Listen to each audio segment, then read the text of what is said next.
When she finally declared he mattered more than me, I didn't shout in fury. I didn't break down. I didn't even blink. I simply stood there watching. The woman who once whispered her softest dreams to me in the dark of night now defend a man whose grin always lasted a beat too long when I wasn't watching. Say sorry to him, she ordered. Or we're finished. Inside something strange stirred. Not rage, not sorrow, but a chilling, unnatural calm, like a storm that died in an instant. 3 years married, 6 years of mornings and nights shared.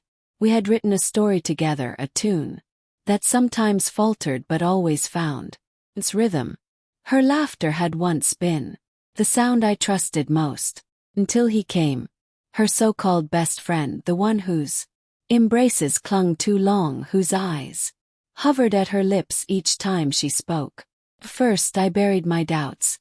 I refused to be the jealous husband, but respect has its own scent and mine grew tired of lines crossed. It wasn't a single betrayal but a slow drain carved by 1,000 tiny cuts. The laptop that snapped shut at my arrival. Messages murmuring, "You'll always be my haven."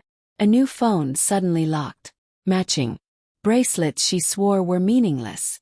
A hotel charge brushed off as error. I said nothing. Instead I swallowed every wound, storing them like bitter tonics until they shaped a name I could live with. The breaking point came during an argument. I confronted him. He smirked in silence. But silence can scream louder than any confession. Then she chose. She stood beside him, not me. That night I left behind the house, the keys, the life I had poured myself into. I carried only silence, and for 4 days I wielded it like a blade. She called, she texted, she wept. My door. I answered with nothing. Silence corrodes. It gnaws, and in desperation people slip. Began to. A friend at her bank revealed she had opened a secret account 6 months ago, already hiding $1,800. She was planning her escape. She never expected me to walk first. Waited. Listened. I let her twist stories to our friends, painting me as jealous, unstable. I let them believe. Their mistakes became my tools. His name was Jason, a realtor by trade, a serpent by nature. Years back we had clashed in a property deal where he forged papers that bled me dry. Quietly reported him, and the board stripped his license. He never knew I was the shadow behind his ruin.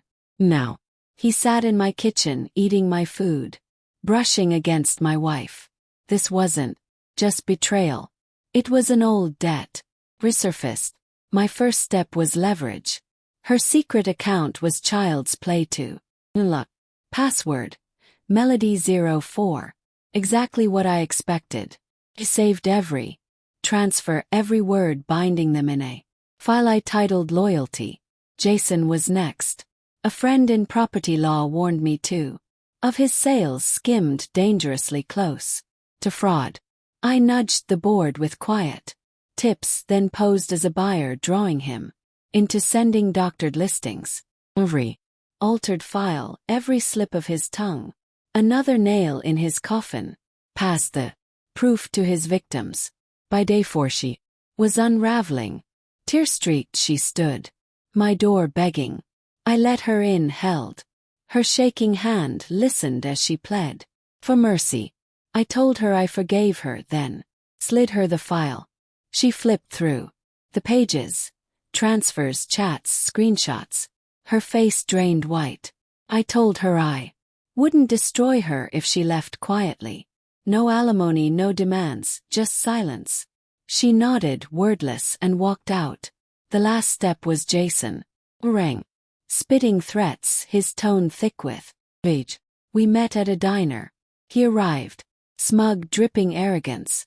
I sat calm, sliding a flash drive across the table. Inside was proof. 12 victims, forged contracts, false signatures. When this is over, I said.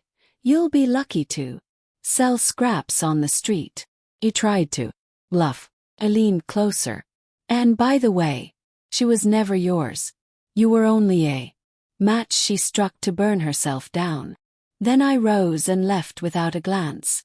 6 months later, she's with her sister. Jason's license revoked again. Word is, they no longer speak. People ask how I stay so calm. Why I don't drip with bitterness. But revenge doesn't bloom from anger. It grows from clarity. And that clarity was born the moment she told me he was worth more. She was right. In her way. To her he was more. Me. He was nothing but fuel.